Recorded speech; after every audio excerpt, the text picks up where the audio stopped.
comprenderéis la religión como la comprende mi caballo. El oro es vuestro Dios, y habéis conseguido que os deteste toda la nación.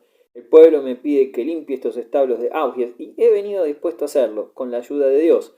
Os ordeno, so pena de muerte, que abandonéis inmediatamente esta sala. Vamos, vamos, marchaos de aquí, esclavos vendidos. Dios está harto de vosotros, os rechaza, y escoge instrumentos más dignos para llevar a cabo su obra. Cuando los diputados se desataron en protestas, Cranwell abandonó su escaño y se precipitó al centro de la sala. Golpeando el suelo con el pie, exclamó: «No sois un parlamento. No lo sois, os digo. Se ha terminado de discursiar en esta sala. Que entren los míos».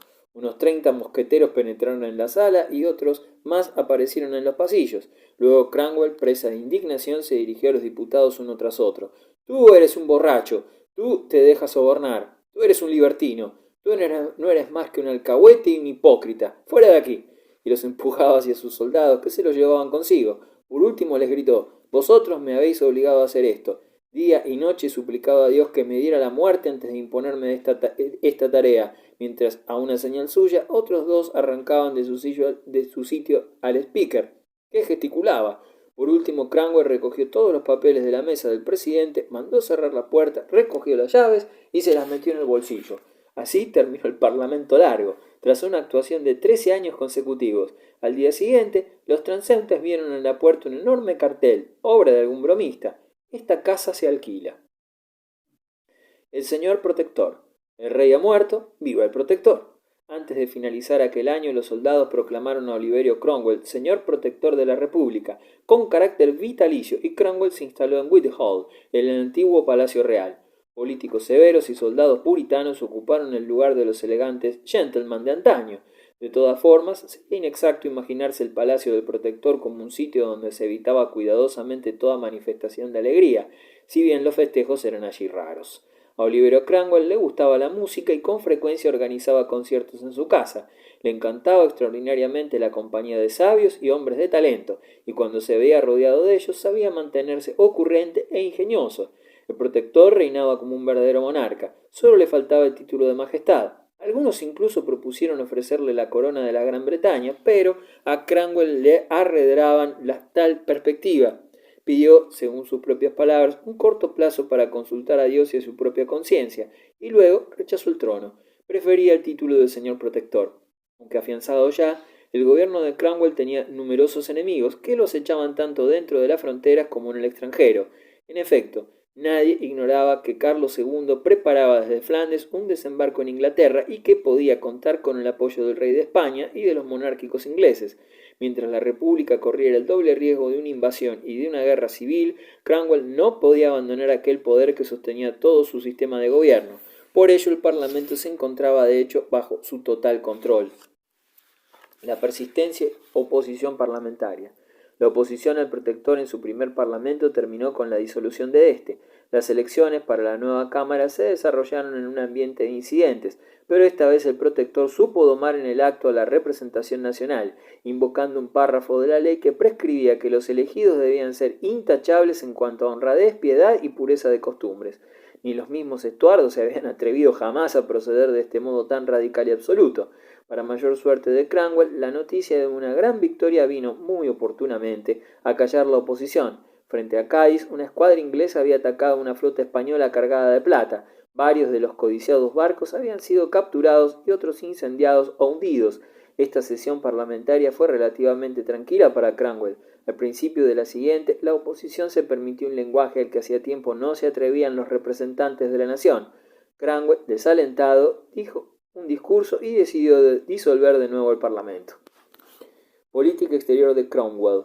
Este fue el postrer discurso de Cromwell a los representantes elegidos por el pueblo inglés.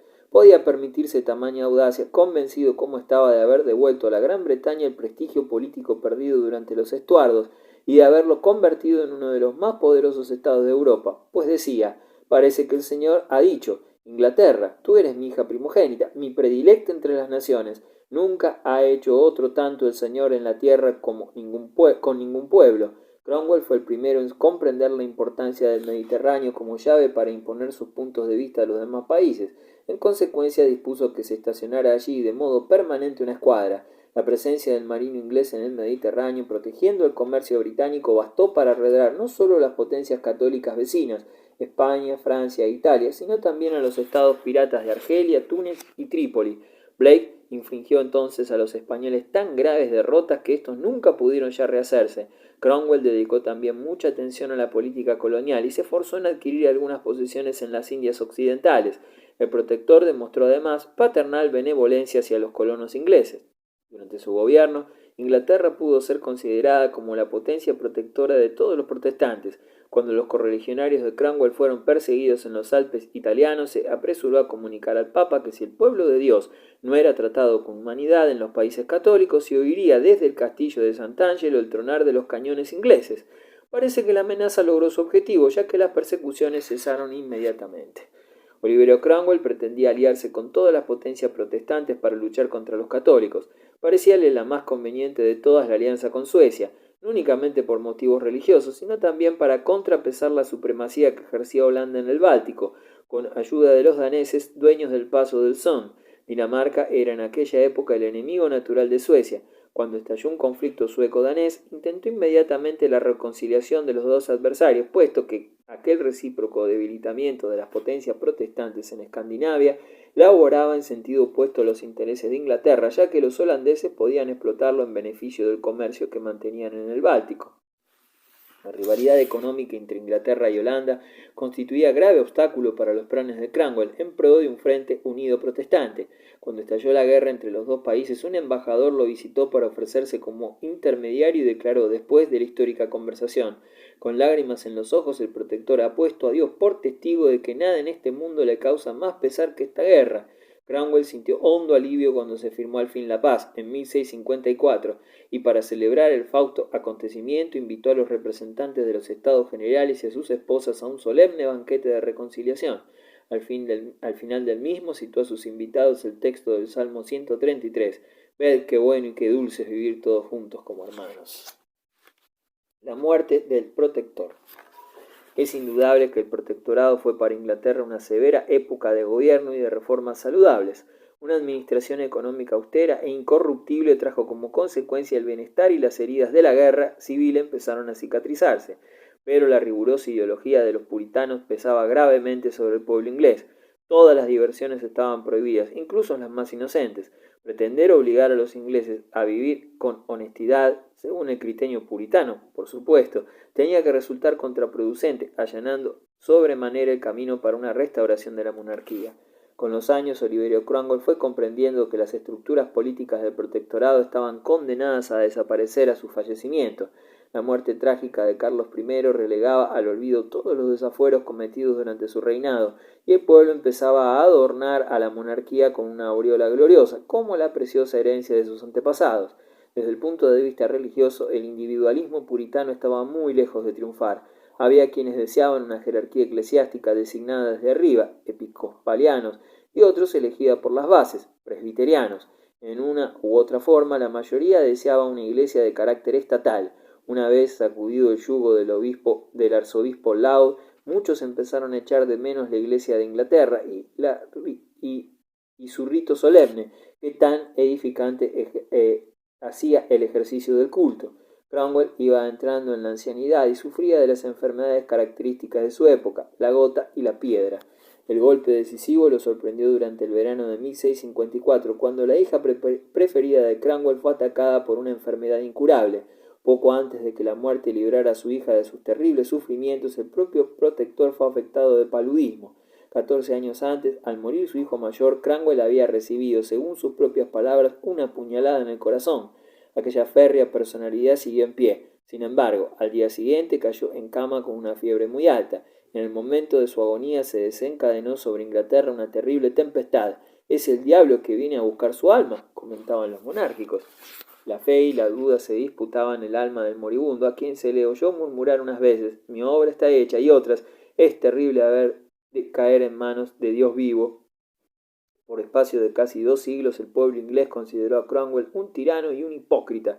no comprendían ni tampoco querían comprender la piedad innata de aquel hombre, y consideraban las manifestaciones de esta piedad como fariseísmos de un aventurero ambicioso, hasta que, a mediados del siglo XIX, Cromwell halló en la persona de Thomas Carlyle un biógrafo perspicaz y comprensivo. La restauración monárquica. El hijo de Cromwell abandona el poder. El protectorado sobrevivió poco tiempo a su fundador y aún solo en teoría. Ricardo Cromwell, hijo del protector, fue proclamado jefe de Estado. Su propio padre lo había designado para dicho cargo en virtud de los derechos otorgados por el Parlamento. Ricardo había llevado hasta entonces una agradable existencia de gentleman, con recursos, apuesto caballero y buen cazador, hombre sin maldad, pero nada genial. No poseía la exaltada religiosidad de su padre ni sus severos principios morales.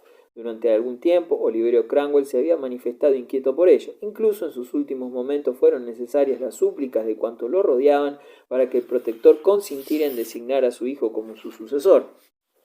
Las tropas exigieron entonces que figurase uno de sus propios oficiales en el mando militar supremo, dejando al protectorado reducido a un mezquino poder civil, por entero sometido al ejército. La rebelión de estos sorprendió por completo a Ricardo, a quienes le aconsejaban detener a los amotinados e imponer sanciones. El nuevo protector les respondió: «No quiero derramar una sola gota de sangre para defender una posición que solo considero como una pesada carga». Tras un gobierno de apenas 6 meses, renunció al poder. Siguieron 18 meses de desorden. Desaparecido Ricardo de escena, pronto quedaron solamente en la liza 2 generales, Lambert, republicano, y Monk, secretamente realista. El poeta Milton, entre otros, propuso a Monk restablecer el Parlamento Largo para salvar a la República, pero bastaba observar a la población para conocer cuáles eran los sentimientos de los ingleses. Puente de Plata a la Restauración. Los oficiales rebeldes decidieron restablecer el Parlamento depurado. El número de diputados fue restringido de nuevo y solo quedaron 40 de ellos. El poder ejecutivo fue confiado a un Consejo de Estado, integrado por civiles y militares por partes iguales, que fueron incapaces de apaciguar las discordias que surgieron entre Parlamento y Ejército. De este modo, Inglaterra vivió en plena anarquía hasta 1660. En este mismo año, habiéndose elegido un nuevo parlamento, se decidió llamar a Carlos II, que residía en el destierro, para que ocupara el trono, una vez que el rey hubo anunciado en una solemne proclama que estaba dispuesto a renunciar al programa político absolutista de los Estuardos. Durante la primavera de 1660, el nuevo rey de Inglaterra llevó a cabo su triunfal entrada en Londres, entre aclamaciones populares y repique de campanas. «¿Dónde están mis enemigos?», decía. «No veo ninguno. Veo que es nuestra la culpa de que yo no haya venido antes». Por doquier se encendían fuegos de artificio, el vino corría en las fuentes y los londinenses bebían en las calles a la salud del rey. La versatilidad política de los pueblos es sorprendente. La historia designa con el nombre de restauración este retorno de los Estuardos. Con despreocupación más que con cinismo, Carlos II pasó su primera noche en el palacio de Whitehall con su amante, la señorita Castlemaine. Obligado a emigrar cuando Carlos II mostró hostilidad a los miembros del gobierno anterior, Ricardo Cromwell recorrió Francia bajo nombre supuesto que iba cambiando a cada etapa. Al regresar a Inglaterra, al cabo de 20 años, su esposa había muerto. Con el seudónimo de John Clark, fijó su residencia en los alrededores de Londres, observando una conducta irreprensible y llevando vida retirada hasta su muerte, 1712. Con todo, la restauración de la monarquía 1660 no significaba que la anterior revolución fuese estéril. Los decretos parlamentarios de 1641 alcanzaron resultados duraderos. En cuanto a los ideales religiosos, cabe señalar que el puritanismo retornó casi en su totalidad al regazo de la Iglesia de Inglaterra. En compensación, el espíritu puritano sobrevivió en el seno del anglicanismo e influyó en gran manera en el carácter inglés. Gracias a la diversificación religiosa de esta época, los independientes también pudieron imprimir su huella en amplios sectores populares. Sus ideales republicanos alcanzaron plena victoria, no precisamente en Inglaterra, sino en las colonias inglesas establecidas al otro lado del Atlántico. Bórrase toda huella de regicidio. Desde el patíbulo erigido en las cercanías de Charing Cross se distinguía con facilidad la plaza situada ante Whitehall, donde Carlos I un día perdiera la vida a manos del verdugo. El advenimiento de Carlos II emprendieron también el camino del cadalso 14 jefes republicanos. Apenas ejecutados los regicidas y desenterrados de Westminster los despojos de Cromwell, los realistas se dedicaron con ahínco a borrar todas las huellas y recuerdos de la pasada revolución. Su primera medida fue disolver el ejército, el mejor apoyo del desaparecido protector. Tanto los caballeros o realistas como los cabezas redondas o puritanos estaban al menos de acuerdo en algo fundamental, en que la violencia debía ceder paso al derecho y a la ley.